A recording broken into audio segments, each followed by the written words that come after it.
Hello, welcome to another episode of What's for Dinner. Tonight we are doing homemade chicken pot pie, except for I'm cheating and using Pillsbury pie crust. Now this can be a pretty lengthy recipe, as in there's a lot of steps and takes a lot of time, such as pre-chopping your veggies and pre-cooking your chicken and cutting your chicken.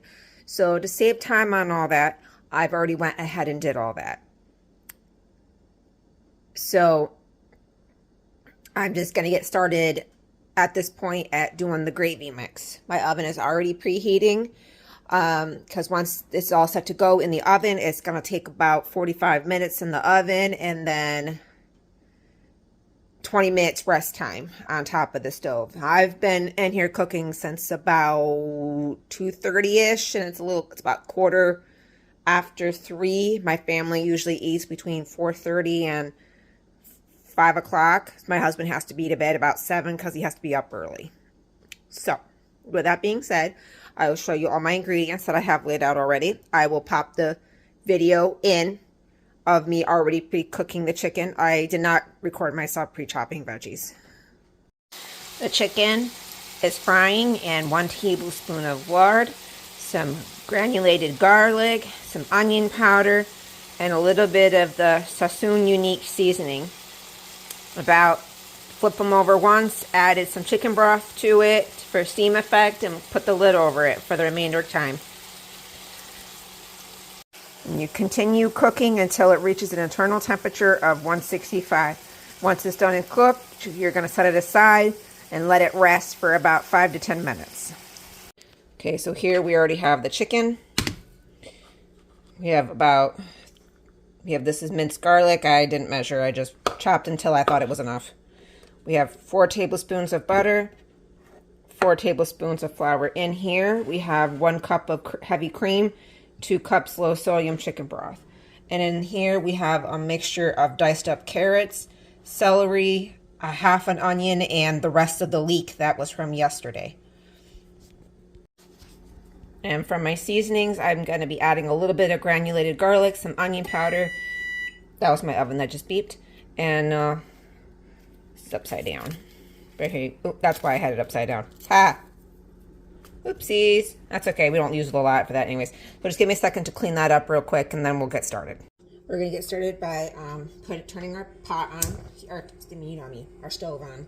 I'm a little tired. I didn't sleep much last night.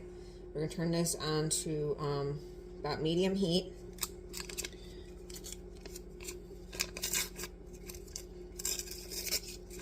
Now drop the butter in. Okay. Now we're going to wait for the butter to hold the sleeves. Yes, I like Nightmare Before Christmas. It's one of my favorite movies. So we're going to wait for the butter to melt, and then we're going to throw our veggies in to saute them. I'm also going to be throwing a little bit of peas in here, but not a lot, and that's going to be like towards the end when it's just about when I'm adding like the broth and stuff, because the peas won't take long. And then while we wait when it gets to the right point, while we wait for the gravy to thicken up, we will put the pie crust inside the pie pan. I've had the pie crust sitting out since about noon to get to room temperature. It's actually much easier to maneuver and use when it's at room temperature than it is when it's cold and stiff.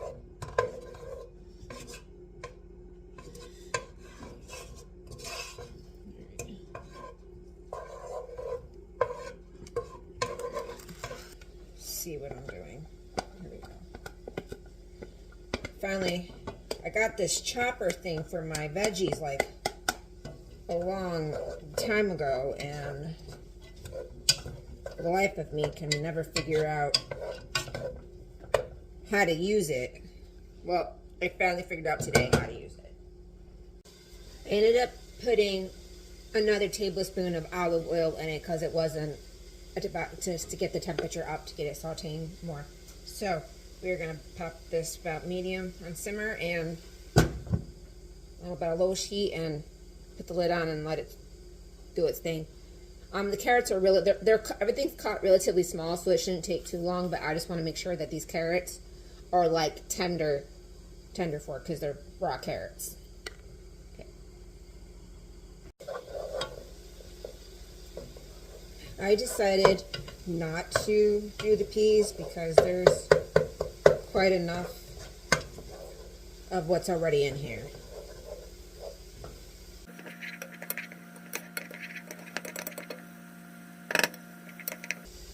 It's okay if the carrots are about like halfway cooked because they're gonna be boiling in the gravy in the oven for about 40 minutes or so, so it should be okay.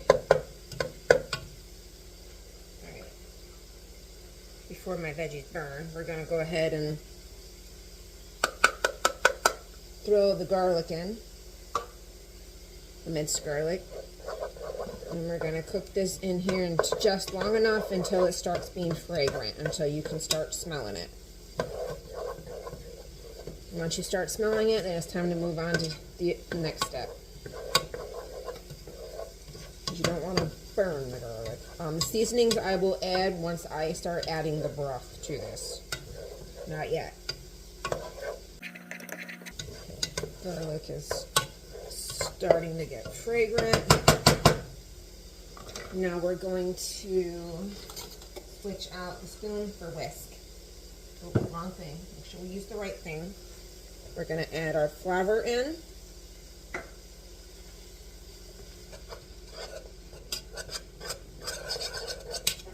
Get that mixed in really, really good.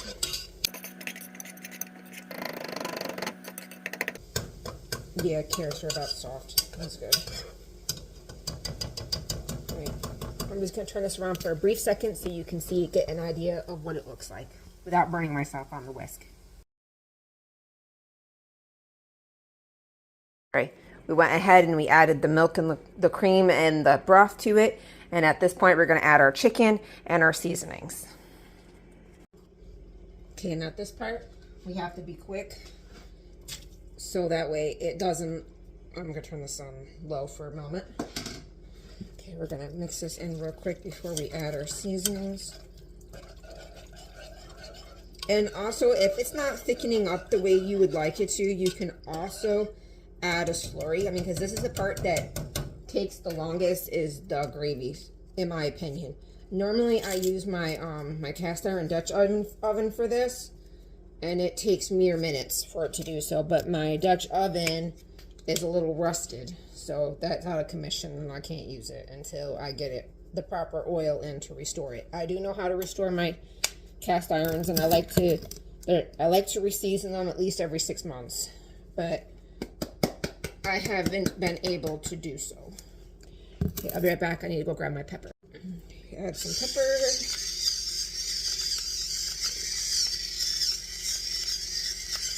Okay,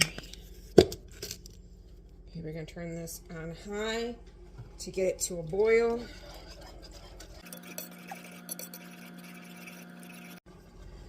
Taste this as you go along to make sure that it has the aquatic flavor that you're looking for.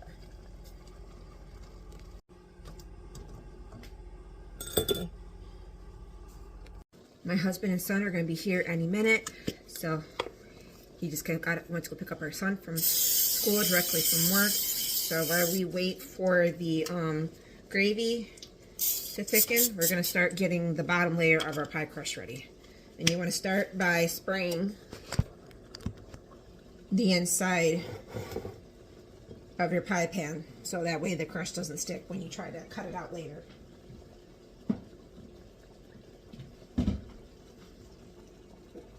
The gravy is getting there. It's just got a little bit to go. It has to be thickened to the right consistency, otherwise when you go to cut it, when it's done, you're not going to have pie, you're going to have soup.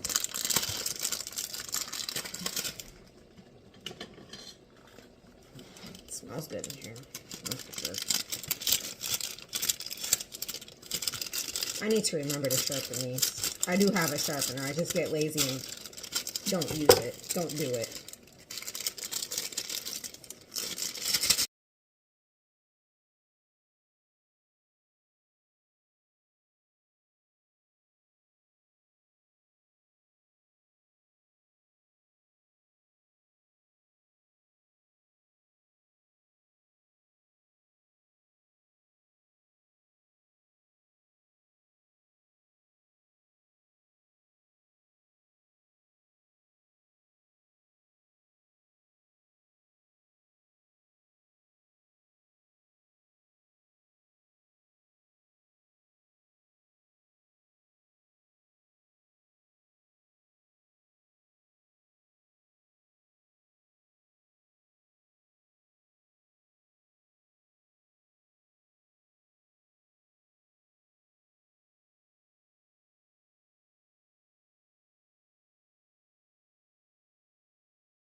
Alrighty, now it's now ready for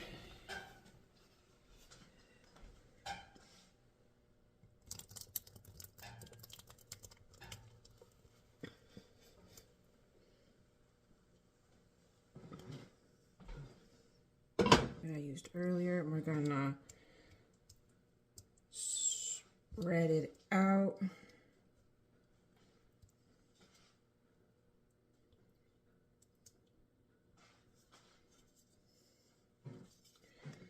All right.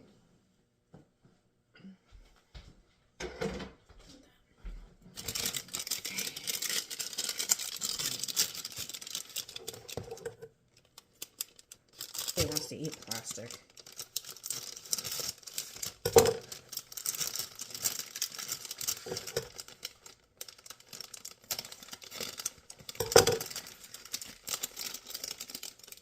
Smells really good. I just want to eat it as it is. You know, you can also use this same recipe to make like chicken and biscuits. Just to, you know, you can alter it. But this is the same recipe that I use to make my gravy, my inside gravy for my pot pie is the same recipe that I used to make my chicken and biscuits. Except for obviously the, yeah, I mix the chicken. Yeah.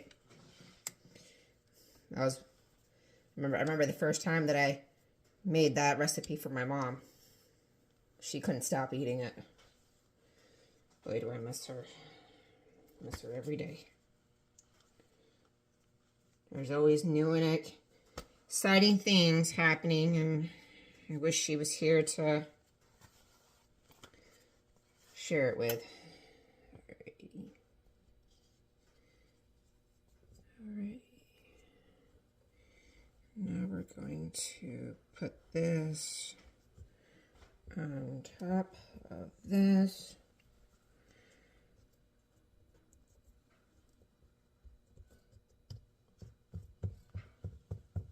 All right.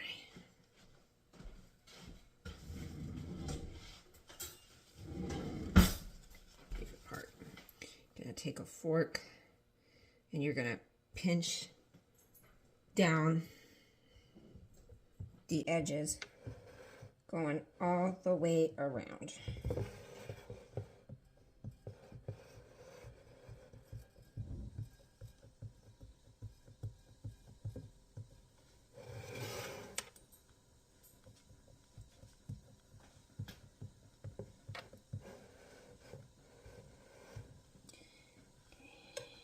Make sure that these edges are pinched down. If they don't seem like they're pinched in, like these ones won't pinch in, you can always tuck it under, which is probably what you're supposed to do. Actually, I'm just going to do that for precaution. I think that's what you're supposed to do. I think you're supposed to, yeah, I think you're supposed to tuck it under, just to be certain that it's not going to open. So I did it. I got a little ahead of myself. That's okay. Like I said, I haven't made this too many times. So it's all, actually, that right there looks like it's pinched down pretty good. So it's all trial and error. Learn as you go. That's a little torn right there. But with the top of it, you don't want to play too much because it will tear very easily. Okay, I'm just making sure that this is pinched down. Alright. You're going to take a knife and you're going to make venting holes.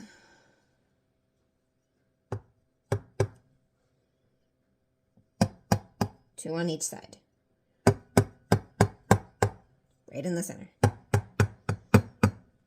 This will keep the pie from blowing up. Okay, and the last step, which I forgot to get. And y'all know this is probably about $3 that I'm putting on top of it.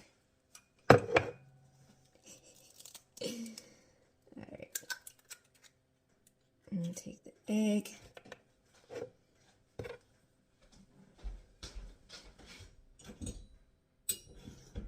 Tablespoon of water.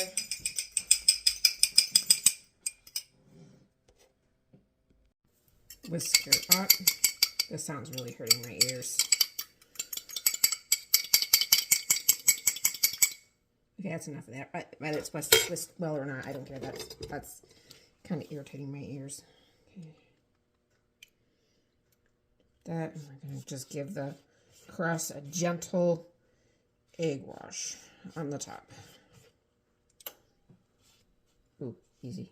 It's tearing a little bit. Like I said, there's a little tear in the top of the crust, but hey, no veggies, perfect. Oh yeah, I forgot. My husband had to go to the post office today.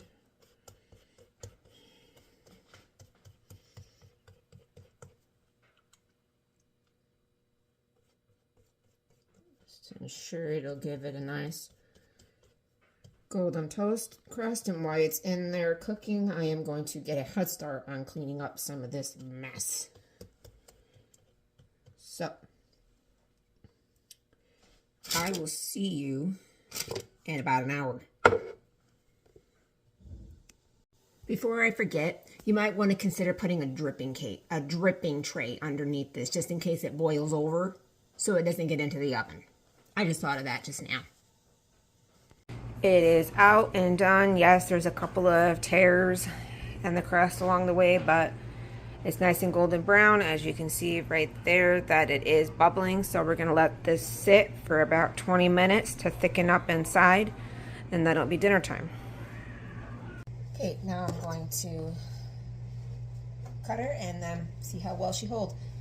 If she holds well, this will be the first time, because each time I've made it, it's kind of sort of fallen apart. So we'll see.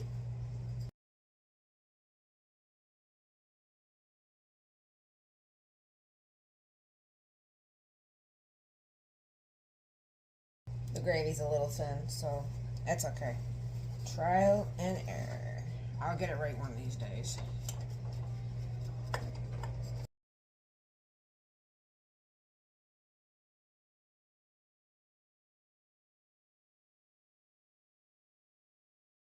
All right, dinner's done.